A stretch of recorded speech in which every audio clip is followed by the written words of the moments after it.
Hey, what's up, good people? It's your buddy Choppodong. I'm coming at you with an MLB rundown once again. This is Friday. Happy Friday, everybody.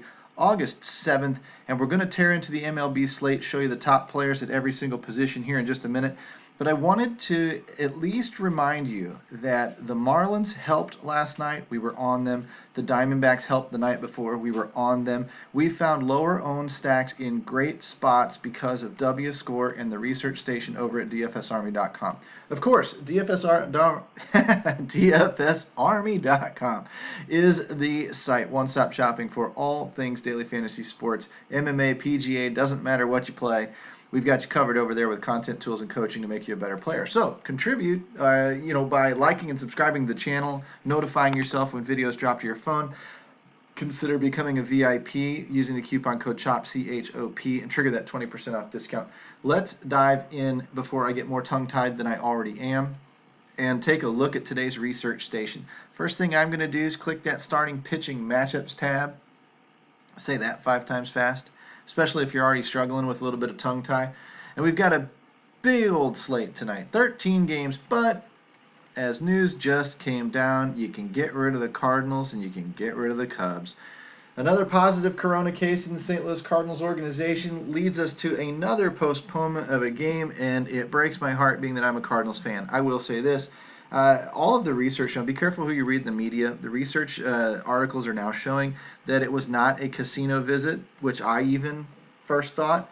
It was actually just an asymptomatic case. And without a bubble in MLB, that could happen to any team at any time.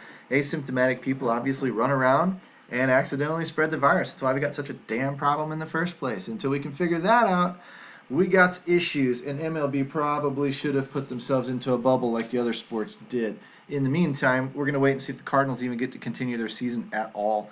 No harm, no foul. 12 other games today to be played on this big slate. So we scroll on over to the old chop shop and we bring those K-score guys up to the top. And we look on a big slate, we should see some big numbers. 574 for Blake Snell if he's going to go long enough into the game. Trevor Bauer's up there. Luke Weaver's up there. Matthew Boyd is up there. It looks like even Griffith Canning is up there. And you might even consider some of these guys too. If you are an MME type of guy like I have been lately, you might put extra weight towards these guys, cap everybody at, say, 10% and then jump these guys to 20 to 25%, have the majority of the decent strikeout pitchers, catch a good night out of somebody, and have a few others in there as outliers in case they randomly show up with the game of their lives. You might tie break, obviously with Price over here, but you might tie break with W score against too, because if it's good for bats to be high, it's good for pitchers for that number to be low. And you look in here at a 478 and a 486. That's a Luke Weaver. That's very, very interesting. Soft contact, I suppose. And Aaron Savales, whatever. He's in there too with softer contact. These might be a couple of interesting GPP type of places to go. Trevor Bauer's probably a little bit of the best of both worlds because we don't know about how long Blake Snell typically pitches down there in Tampa. So let's even double check, make sure he's in Tampa, because you guys, I just don't have to pay attention to this sport that much anymore to put you in winning positions. It makes no sense, but that is the way it is. If you understand statistics and probabilities and where the world is going to go, you don't need it. In baseball, you let the randomness take effect. You charge your leverage in lower owned spots, and you just sit there and wait for your night with your mouth wide open. Sort to ascending order here. We're going to scroll down towards the bottom. We're going to start looking for reds across the board. Who's that? Dylan Case, Ryan Weber. These would be a couple of targets with a lot of reds across the board. Up here, maybe even Michael Wacha in New York. I do know he's a Met.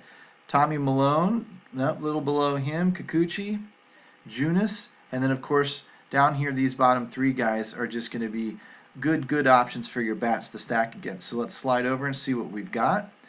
Colorado, Minnesota, Atlanta. Please tell me Colorado's on the road, because if they're up there in Seattle being the home team, then nobody takes Colorado on the road. And if they're in a good spot, you can roster them and gain higher ownership or gain more leverage off of that ownership.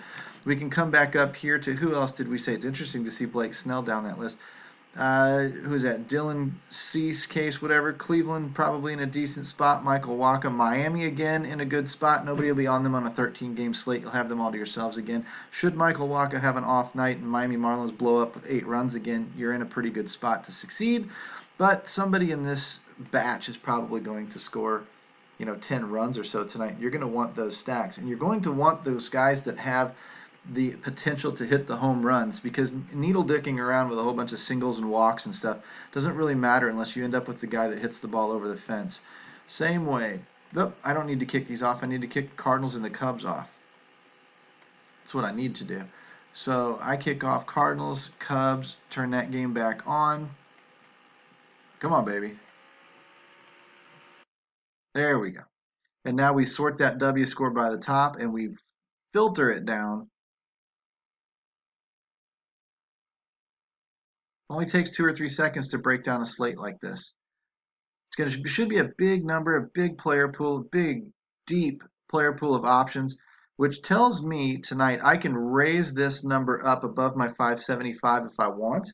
I can take it over 600 if I want, and further cut it down to the best of the best matchups, which I may do later on my own. But when you end up, small slates are hard because of the volatility and the inherent luck involved in those small slates when that one random play goes off and sets somebody up for the night.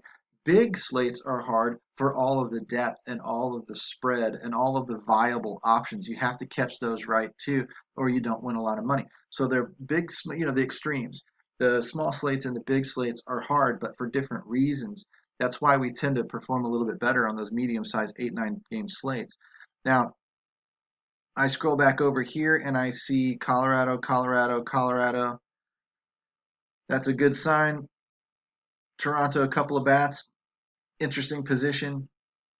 Cleveland a couple of times, not really a ton of people. So far, no more than, and I don't see a lot of Milwaukee. I see a little bit of Boston. I really don't see, it's a pretty good spread.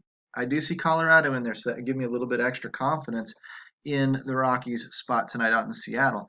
So let's come over here and since we've got our stuff filtered out, let's kick through the catchers. Castro, Garver, Flowers are going to get boosts in the optimizer. Santana, Freeman, Moreland, Tellez, Sano, Vogelbach, Alonso, Muncy will get their own boosts. And if I come over here to the chop shop and I look at what would be about 600 and above, Sano and up, that cuts me down to about 5 dudes instead of 8. But you can't argue even a 576. It's in a pretty darn good spot for Muncy. So if he has a good night, it doesn't mean those other guys were bad plays or whatever. It just means that there were a lot of people up top.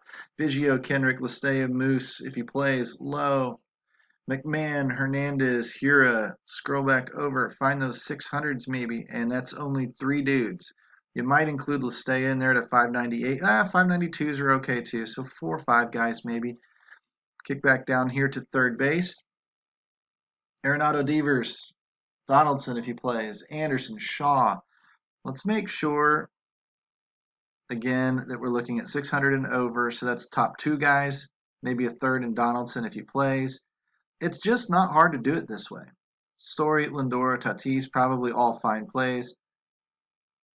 Tatis is a 589. The other two are well over 600. So Story and Lindor are in great positions. You find ownership on a guy at like 40%. It won't be tonight. Slate is too spread out. You might at 40% cut him down to 20, 25%. But if you find him at like 17, 18%, you might take upwards of 30% Story, 30% Lindor. They're in great matchups. They're in a scarce position that doesn't have a lot of other options. So up your exposure to the guys with the creme de la creme type matchups. If they do what they're supposed to do, which is go off, get leverage on the field by over owning these guys as either one-offs or parts of every single stack that you have with those teams, because that's what's going to set you apart on a night like tonight, is picking a few spots and getting it right.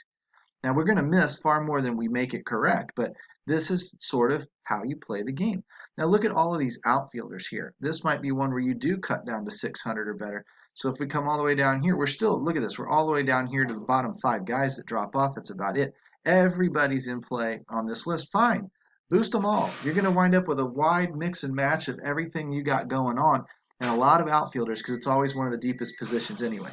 Now, one thing that I will show you, or that I can't show you graphically, but so you're going to have to pay close attention, lend me your ear, and then we'll get out of here. One of the things you need to do as a DFS player is you need to track your results. That's how you're going to find out if you're a profitable player, or if you're on the right track, or if you're growing and getting better as a player. This is something that I tell guys when I coach them all the time.